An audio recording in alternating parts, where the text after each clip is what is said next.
Morning. मैं मधु त्रिपाठी प्रस्तुत हूँ 12th इकोनॉमिक्स का एक नया वीडियो लेकर के। आज के इस वीडियो में मैं आपको बताने वाली हूँ meaning of demand and law of demand. तो चलिए समझते हैं मांग का क्या अर्थ है। तो मांग के अर्थ को समझने के लिए सबसे पहले हमें जानना होगा इच्छा और आवश्यकता क्या है। तो इच्छा किसे कहते हैं, तो हम आपको बता दें, इच्छा से तात्पर्य होता है किसी वस्तु की चाह रखना।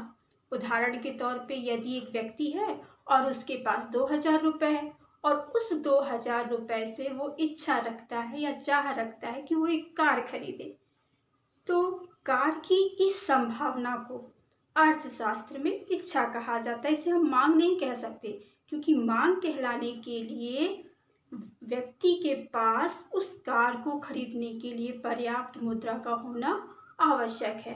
तो ये तो हो गई इच्छा। अब हम बात करते हैं आवश्यकता की आवश्यकता क्या है।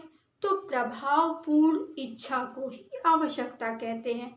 अब देखिए, व्यक्ति के पास चाह भी है, इच्छा भी है और उस इच्छा को पूरा करने के लिए साधन भी है, अर्थात मुद्रा भी है, और वह उसको खर्च करने के लिए भी तत्पर है। लेकिन अभी भी हम इसे मांग नहीं कहेंगे जब तक कि इसका संबंध एक निश्चित समय और निश्चित कीमत के साथ न लगाया जाए। तो हम सरल शब्दों में कह सकते हैं कि मांग से तात्पर्य है एक निश्चित कीमत पर एक निश्चित समय पर उपभोक्ता द्वारा मांगी गई वस्तु की मात्रा से है। तो अब बात करते हैं हम मांग के नियम के बारे में। तो मांग का नियम क्या है, अभी हमने समझा मीनिंग ऑफ डिमांड।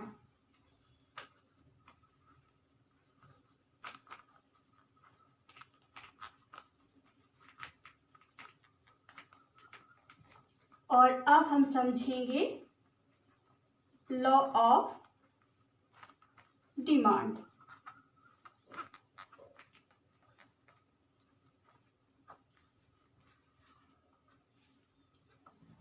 तो मांग का नियम ये बहुत ही महत्वपूर्ण चैप्टर है और अधिकतर प्रश्न पूछे जाते हैं कि मांग का नियम क्या है।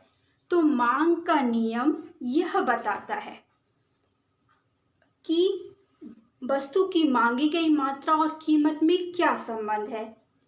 वस्तु की मांगी गई मात्रा और कीमत में अपोजिट संबंध को बताता है। यदि किसी वस्तु की कीमत बढ़ती है तो मांग घट जाती है, और यदि कीमत कम होती है तो मांग बढ़ जाती है। तो मांग का नियम यही बताता है कि वस्तु की कीमत और उसकी मांग में विपरीत संबंध होता है। एक के बढ़ने पर दूसरी घटती है और पहले के घटने पर दूसरी बढ़ जाती है। इसे हम एक तालिका के माध्यम से समझेंगे। तो आइए देखते हैं मांग के नियम की तालिका।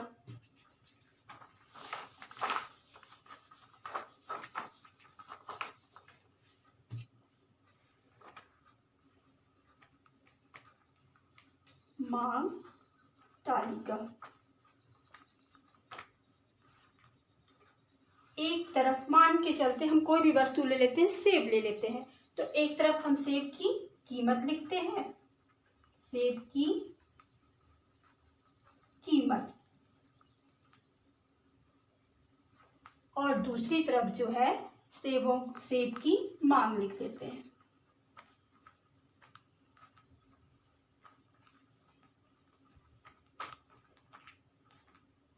ये मांग जो है हम केजी में ले लेते हैं,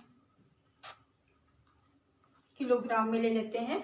अब देखिए, हमने पहले ही आपको बताया कि मांग का नियम क्या बताता है कि प्राइस अगर अधिक है तो मांग कम होगी, और उसी आधार पे हम ये तालिका बनाए। देखिए हमारे यहाँ पे प्राइस कितनी है, 50 रुपये है।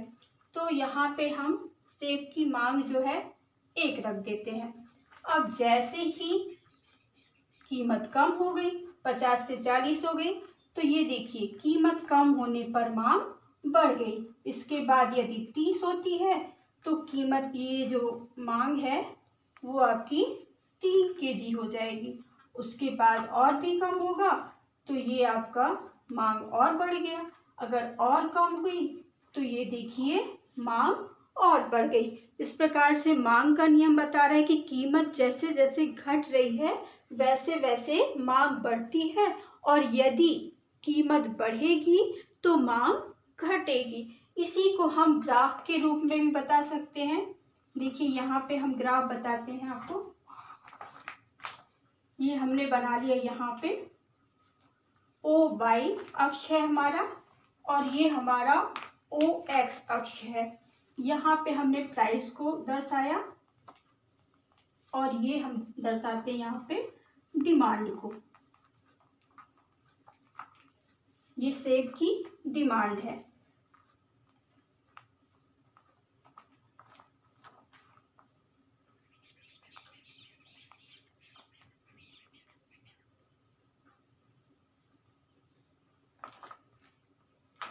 ये देखिए 10, 20, 30, 40 और ये 50। इसी प्रकार से यहाँ पे डिमांड को भी हमने तालिका में बनाया है उसी आधार पे हम यहाँ पे ग्राफ बनाएंगे। तो अब यहाँ पे तालिका में देखिए जब हमारी कीमत कितनी है 50 रुपये है तो उस समय हमारी मांग कितनी है 1 kg है। ये देखिए तो यहाँ पे हमने बिंदी रख दिया ऐसे। फिर उसके बाद जब हमारी कीमत 40 रुपये है तो मांग कितनी हो गई 2 kg हो गई। फिर ये 3 kg, फिर उसके बाद 4 kg,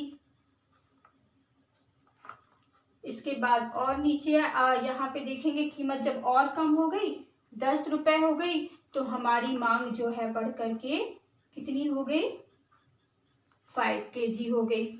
तो अब जब हम इसको मिला देंगे तो ये हमारा बन जाएगा DD वक्र, जिसको आप कहते हो डिमांड वक्र या ये DD वक्र हो गया। और ये आपको कैसा दिख रहा है कि ऊपर से नीचे बाएं से दाएं ऋणात्मक दिख रहा है। और ऋणात्मक होने का कारण भी यही है कि कीमत बढ़ती है तो मांग घटती है और यदि कीमत घटती है तो मांग बढ़ जाती है। यही कारण है कि मांग वक्र जो होता है वो कैसा होता है ऋणात्मक होता है।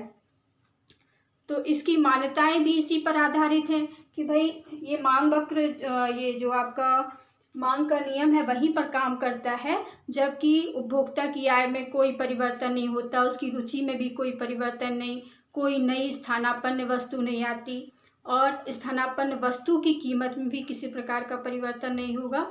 ये सारी मान्यताएं हैं इसकी, इसी के आधार पर ये नियम कार्य करता है। और यदि ये मान्यताएं नहीं रहेंगी तो क्रय शक्ति में परिवर्तन हो जाता है और क्रय शक्ति में परिवर्तन होने पर मांग में परिवर्तन हो जाएगा। तो आशा करती हूँ आज का वीडियो आपको समझ में आया होगा।